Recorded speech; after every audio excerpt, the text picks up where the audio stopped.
Per capita income ఆధారంగా చేసుకొని ఆ డిస్టెన్స్ లెక్క కడుతూ ఆ గ్యాప్ నుంచి ఎంత దూరంగా ఏ రాష్ట్రాలు ఉన్నాయో ఆ రాష్ట్రాలకు ఎక్కువగా ఇచ్చుకునేటువంటి ప్రక్రియ.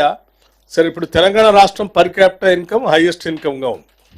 సో దీన్ని పరిగణలో తీసుకొని దీని నుంచి దూరంగా ఉన్న రాష్ట్రాలు ఎవరున్నా వాళ్ళు అక్కడి నుంచి ఎక్కువగా ఇచ్చుకుంటూ వచ్చే ప్రక్రియ మొదలు పెడితే తెలంగాణ రాష్ట్రం పెద్ద ఎత్తున నష్టపోతుంది.